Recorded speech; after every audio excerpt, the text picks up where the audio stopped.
आज की वीडियो में मैं बात करने वाली हूँ एक बहुत ही इंटरेस्टिंग टॉपिक के बारे में जिसका नाम है टच स्टोन मेथड।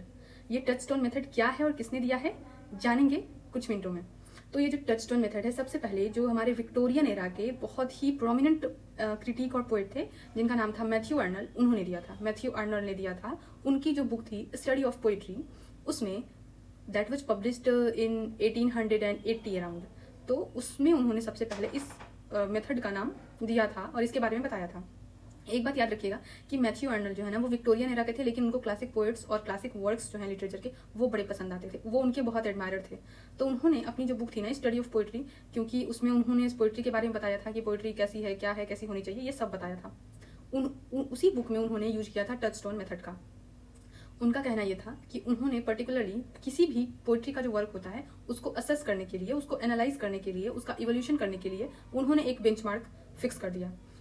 सिंपली उनका कहना यह था कि जो हम पोइट्री लिखते हैं, कोई भी जो पोइट्री लिखता है, वो उसका जो इमोशनल इम्पैक्ट होता है, अगर वो किसी पोइट्री का इमोशनल इम्पैक्ट उसी वैसा ही है, ठीक वैसा ही है जैसा हमारे जो क्लासिक पोइट्स थे उनका होता था।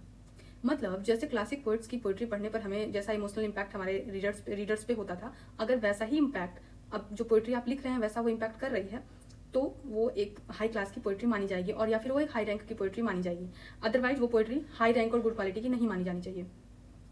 तो यही था उनका टच स्टोन मेथड। उन्होंने यही एज ए टच स्टोन जो क्लासिक पोइट्रीज थी, लाइक जैसे क्लासिक पोइट्स कौन थे, जैसे कि दांते, होमर, शेक्सपियर, मिल्टन, इन सब लोगों को वो बहुत मानते थे। तो उन्होंने यही बोला था कि अगर इन लोगों की पोइट्री जैसा ही इमोशनली इम्पैक्ट कर रही है पोइट्री, तभी कोई पोइट्री गुड पोइट्री और हाई क्वालिटी की पोइट्री मानी जाएगी, अदरवाइज नहीं मानी जानी चाहिए। यही था उनका टच स्टोन मेथड, जिसमें उन्होंने पोइट्री को असेस करने का एक तरीका बताया था। तो मुझे उम्मीद है ये वीडियो बहुत आसान सी थी और आपको समझ में आ गई होगी। आज की वीडियो में बस इतना ही। मिलते हैं नेक्स्ट वीडियो में।